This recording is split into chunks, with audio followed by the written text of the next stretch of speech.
Hello, and welcome to What's Next for Your Life conference. Hey, I wanted to take this moment to introduce you to some of the speakers and share some insights as to what topics we're going to be covering. So, I love this conference. This is a conference that's focused on you and where you're going to go with your life in a variety of different areas. So, definitely hang tight and we'll get going on the introducing some of the people, but also want to let you know this is your last day to get a discount on the tickets, and we'll talk about that some more as we wrap up the session. But let's go ahead and look at our cast of characters that are here today. So there's a little QR code that'll take you right to that discount that you'll get. And this conference you definitely want to attend. So let's get started. And we're going to start with, I'm going to be moderating the conference. So you're going to see me. I'm going to be the funny character that stands up and keeps things flowing. But I wanted to take a moment to introduce you to Marvis. Marvis is going to be our trainer, and she's going to be providing a lot of the real meat to the session, things that allow you to walk away and have some action plans going. So Marvis, I want to ask you some questions. Okay, Marilyn, ask me these questions. Okay, so what's important about calibrating your life? Why would somebody want to come to this conference? Because they need to know that they're important and that they need to take the first steps in taking care of themselves so they can take care of others and their businesses. Great. Okay, so you've attended this conference before, and how has it affected you? What have you been able to do after attending the Calibrate Your Life conference? My cup has just overflowed. I have been able to fill my cup and then it has overflowed to other people. And I'm just so excited about living and just having a good time. And now I truly feel like I am the chief fund officer. Great. That's so awesome. So when you look at what you're going to be doing, you're going to be providing the training. What do you think people will get from the training that you're going to provide? What can we expect? The training gives them a chance to reflect on the speakers' comments and the golden nuggets that they're going to provide, and then be able to just put them up and wrap them in a bow so that they have so many different takeaways that they're going to be excited about joining the community and doing all of the things that I know that our presenters are going to share with them. Well, great.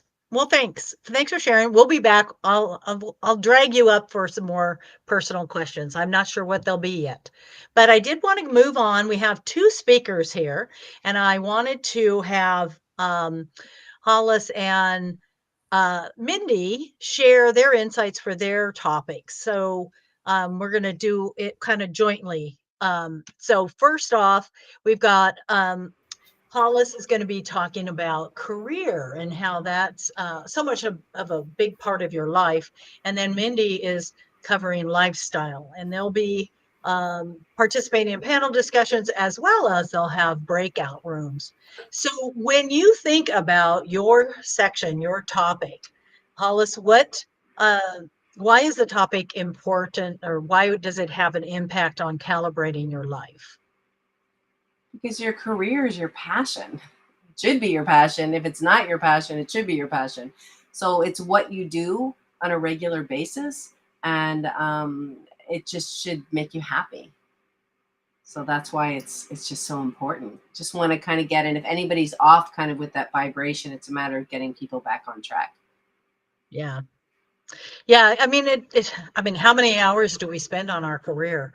You know, Right. unfortunately, too many. So Mindy, what about you and lifestyle? Why is that topic so important to calibrating your life? I think kind of like what Hollis was saying, or not kind of, but like Hollis was saying with career, our lifestyle is all of the things that we put into it, and that can end up being really overwhelming. And there's a lot of noise in the world. I don't know if anyone else has noticed that. And for me, as an introvert, sometimes I have a hard time tuning all of that out. But it's really in looking at your lifestyle and looking at what your values are and how you can create boundaries that help you to live with that authenticity, integrity, and really tap into that passion. All of those things make a difference in the way that you can find joy in your life and feel like you're really living up to the type of life that you want to have. Okay, well, cool. So I'm going to stick with you, Mindy. So how have you taken what you just said and actually calibrated your life with it, with your thoughts? I think it's easy to get lost I'm going to say in the weeds or in the jungle of all of the different ideas and thoughts and just the noise out there, like I had shared. And so, one of the things that I've really had to do over the years to be able to keep my sanity, first of all, because, it can be really overwhelming. And sometimes, with people who have mental health issues too, you look at that, and I think some of it the weight of all of that can really just bog you down. And so one of the things that I've learned to do is to look at where am I saying yes and where am I saying no, and understanding I have my shirt on today that says kindness is magic, and kindness is one of my key core values. And so when I think about that, it's really kindness takes a lot of strength, and it's not necessarily being nice. It's being clear. And part of that clarity comes from boundaries. And that's what I'm learning to do for myself, not always be the yes girl, but to also be the yes and no girl, saying no to some things so I can say yes to other things that have meaning to me. Yeah, and my problem in that area is not so much other people, but saying yes to me. It's like, oh my gosh, my expectations of what I should be able to get accomplished, and why am I not getting it all done? And shame on me. And so it's sometimes stepping back and saying no to myself and all those expectations that I put on myself. Um, Definitely for lifestyle. I'm like, go, go, go, go, go, go, do, do, do, experience, experience. I want to do it all. My gosh. Oh, well. So, and it's the same thing. It's the same thing for Hollis. Same thing with career. I wanted to do it all in my career too, while I was doing everything else in my lifestyle. So how about Hollis? How about you? How have you taken and looked at what you're going to be presenting for career, and how has it actually contributed to you calibrating your life? This is going to be such a great conference because so many things that you just said, Mindy, are like, we're just so in alignment.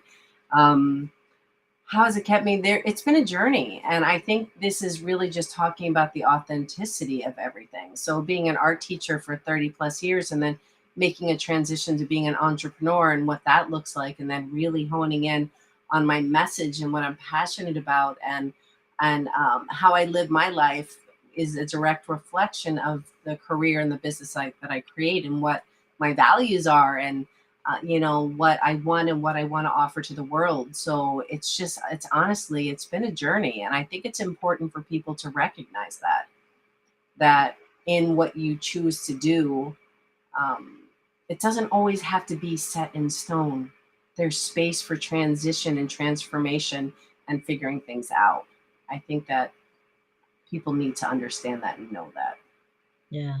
I think one of the lessons I learned at Intel, which is there were a lot, I spent quite a few years there, but it was looking at things and, we always want to have 100% correct, 100% perfect at everything we do. And the reality is there's not value in that, because the cost to get to that 100% is too much. And so even at Intel, they were perfectionists, but they were still able to look at different projects and say, we can just do a C here. We can get 70% of it right, and let's move on, because the cost and the expense of doing it at 80% level or 90% level is too much. And so that's what we kind of have to look at as to how we're prioritizing our time and what we're doing with our life. And is it worth all that time, or is our time better spent, doing something else? And accept the fact that you're not going to do 100% on everything. I don't do 100% on anything, even my house cleaning. It's like, okay, I'm not doing under the table today. So, so now what I'd like to do is thank you guys for sharing, but I want to ask, Holly, we'll start with you. What can we expect from your section, your breakout? What are we going to learn? What's the key thing? We're going to be doing some doodling, everybody. So this is not a kid thing. This is for adults. It's adults, it's kids, it's everybody. So doodling, lines, shapes, whatever comes through, and creating some I am statements that go along that with positive adjectives, which can be just for you. Doesn't have to be for anybody else to see. And the purpose of this is that I find that when you doodle and when you create these I am statements, it opens up your mind, and it kind of stops the chatter up here and gets you more heart-centered. So we're going to go through some practice for you to be able to use this tool to incorporate into your everyday. That's going to be awesome, because I'm a visual person. So yeah, I can write just statements all day long. And maybe I read them. I'm not real good at it, but maybe I read them. But if I can get a visual picture of that, that stays with me longer. I do love to have a visual. And unfortunately, my husband says that's why I'm such a bad storyteller, because I talk and talk and talk, because I'm trying to paint that visual picture every time I'm telling a story. And he kind of wanders off. But I'm doodling it. That's a great idea. I mean, I did enjoy doodling in my scrapbooks, my notebooks in school, but they weren't really tied to what I was writing. So this will be fun. Let's try something new. It's always kind of tied to like a kid thing, and I think it's a tool. So I really think it's just understanding that it's a tool that can kind of quiet the mind and create reminders and ideas, let ideas flow, and all of this in a way where you're not so stuck in your head. Yeah, that sounds wonderful. I can't wait. I've already got my book ready. I'm picturing my doodle book. Okay, so Mindy, what are you going to share with us in your breakout session that's going to rock our lifestyle? Well, I really want us to figure out what our personality type is when it comes to setting boundaries. And so I had alluded earlier to the fact that I'm a yes person. And part of that is just my personality. I really want to be supportive. I want to show up for people.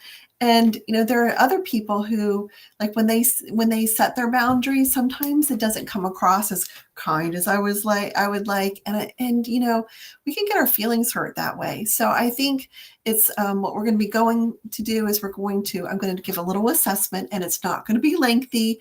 And of course, there's no grade to it, but it's just to give some insight into what your personality type is, so that you can figure out how to set boundaries that help you to live the life that you're looking to live. So that's an amazing topic, because how much of our time do we spend trying to meet everybody else's expectations for us?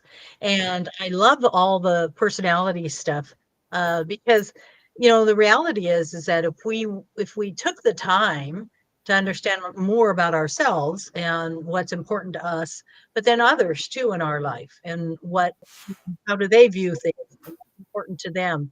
So I think from that standpoint, it'll be very helpful. I'm looking forward to your session too, because I need to boundaries is, it's so ironic that setting boundaries was one of my first key goals this year. I never have been good at setting boundaries. So Me either, Marilyn. You're not alone. this will be helpful. So, hey, I wanted to take just a few more moments to be able to have all of us maybe chime in a little. Some of our other topics, our presenters aren't here right now, but we will be starting off the conference with self-care. And that to me is really important because you got to start with yourself. And if we take care of ourselves, then we're fully here to be able to take care of others. So I'm just going to go around the screen that I have in front of me. So Hollis, what are your thoughts on self-care and its importance to life calibration? It's key to everything. And I'm a work in progress with this. Being part of this community has been amazing because people have said, Hollis, you need to take a break. I'm like, can I just push through? And because that's been something that I'm used to doing. So it is having that community around you to remind you. But besides, self-care it's everything, because your body, your mind, something is going to break down eventually if you don't take care of yourself. So you might as well be proactive. Okay, Marvis, what do you think? What are you going to get out of self-care at life calibration? I am getting out of it how to establish my routine so that I have a good AM and a good PM routine that reminds me of the reason why I do what I do during those days. So I'm excited. All right. Okay, and Mindy, what impact does self-care have on you and calibrating your life? Ooh, self-care is so tricky, isn't it? Because there are so many ideas that we have around self-care. It's selfish. It's whatever it is. And I think I remember Monica at one of our other conferences had talked about self-care. You know what? It is selfish, and it's important that we take that time to really honor ourselves. And I haven't always been very good at that. That's part of that boundary setting that I haven't been very good at. And so that's been my goal over the past couple of years, especially as a newer empty nester, is to really look at the places where I'm showing up, how I'm showing up, and then putting me on my calendar. So that's what I'm hoping to get out of it, and that's also what I know I need in my life. And like Marvis had said, having really good routines, because I like to think, oh, I can be spontaneous and get the things that I want done. And I don't always do a very good job of that because my mind is pinging everywhere. But it's like at the same time, I know I need the structure. Yeah. So I'm balancing those different parts of my personality. Yeah. Yeah. So I know I always had people say, oh, you got to take care of yourself. You got to be around to take care of your kids. And they, of course, were always thinking about health and fitness. But I think there's so much mental that if I really liked what you said, how we show up depends upon how we care for ourselves first. And, if we're not taking care of ourselves, then we're not showing up to the full potential that we are. So the next topic is romantic partnership, and that's going to be Rick and Lisa joining us on conference day. And again, another key element of your life. And so just quickly, if you could say one tip on what you think that calibration is for your partnership. Go ahead, Holly. What do you think's going to be important? So many things that are important. It's connection. So establishing that connection and having the boundaries of the self-care of the time to create that connection with your partner, it's key, and it can often get overlooked and get put on the back burner. So I'm really looking forward to there. Yeah. Yeah. Okay, Marvis. I know, I always challenge you on your relationships. But what's important for you in a relationship? What are some key, one key thing that you want in a relationship? Trust and honesty. Nice, nice. That's really important. And Mindy, did you have anything to add on what's going to come out of this romantic partnership section for you? I think really looking at our partners as partners and not as enemies. because sometimes we get so busy in the day to day that we can treat our partner like an enemy. And I remember my husband stopping me one day, and he's like, and we've been married almost 30 years now, and he had said to me, I'm not your enemy. And I'm like, but I'm not treating you like my enemy. And then I realized from even the tone of my voice, the way that I was holding myself, that I was. And so that's really been an eye opener for me, is to recognize that I have a partner, not someone I have to compete with. Yeah, wow, that's awesome. That is true. So true. I think the key thing is we have a tendency to feel like we can treat our partners, our family members in not like we would treat outsiders. People outside of the family, we treat really nice and with lots of love and care, and then we turn around and we dump on our family. And it's I hadn't really thought about it as an enemy, but definitely I've had those. My husband challenges my tone of voice, and I challenge his too, as to what are we communicating with that tone of voice. And we've been married 35 years, so we're hanging in there. The next topic, then, we talked about lifestyle. We're going to jump to nurturing, which is again another thing of how and what do we nurture in our life. It's not just nurturing kids, it's also nurturing our partners, it's nurturing our plants, it's nurturing everything. So what comes to mind, Hollis, of something that you nurture?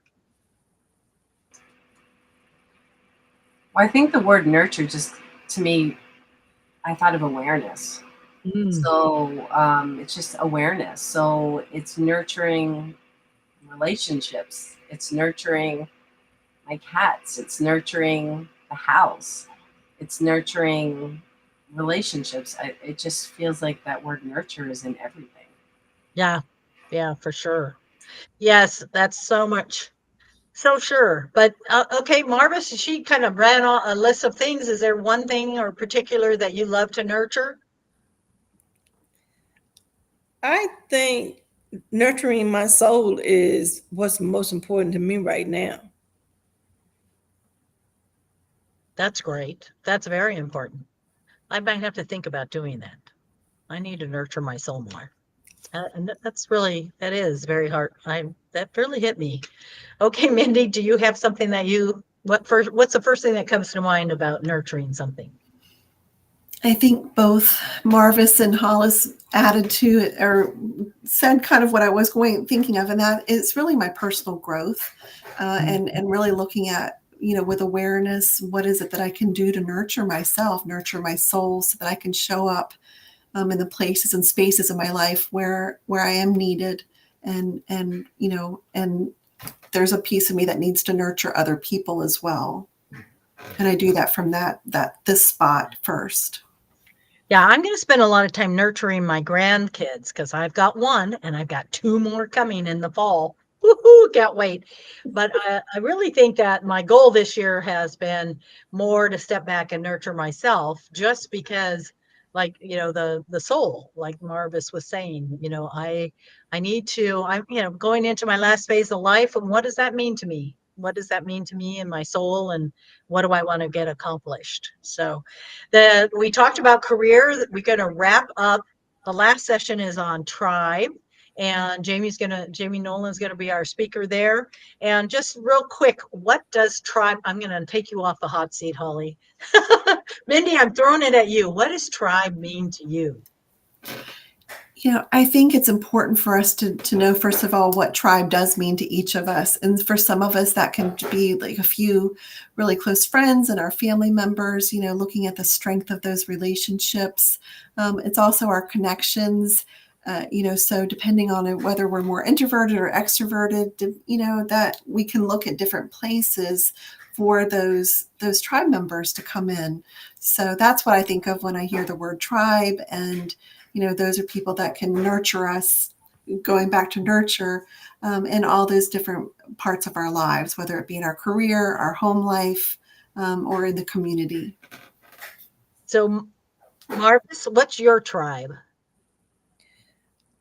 I had this conversation this week, and what I said is the tribe is, what do people say behind your back? So not so much in front of you, but what do they say behind your back? And when you find out they have all good things to say about you, then you know that you have a tribe that you need to just blossom. That's awesome. That kind of scared me a little because I don't, think of tribe as negative, but that was like, oh, she's gonna talk about my behind my back. Oh my gosh. But that's true, when you think about what people say about you, that's so heartfelt. And, and you wanna hug them and keep them close. So Hollis, how about what comes to mind? I think it's going off what Marv has said in a way of just knowing those people that are your supporters, that have your back, that love you and support you for who you are, the good, the bad, the ugly, that are there to support you. That's your tribe. Yeah. And you can determine who those people are. They have your back. Yeah. And they're willing to just listen too. They're not talking at you. Yeah. That's a good one. That's really good.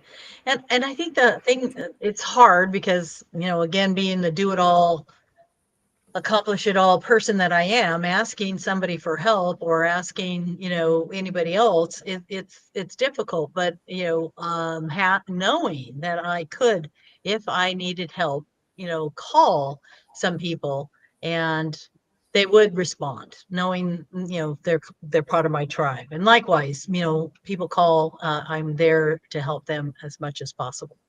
So, wow. Well, this has been a fun session. Thank you guys for participating. I think that we've given our audience some great ideas of what they're going to get out of attending What's Next for Your Life conference.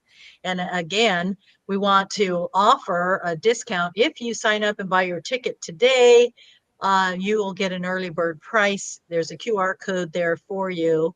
And we're just going to have lots of fun on July 19th. Don't miss out. Be there with us. Roll up your sleeves and let's attack your life and build your life, calibrate your life for the rest of it. So thank you.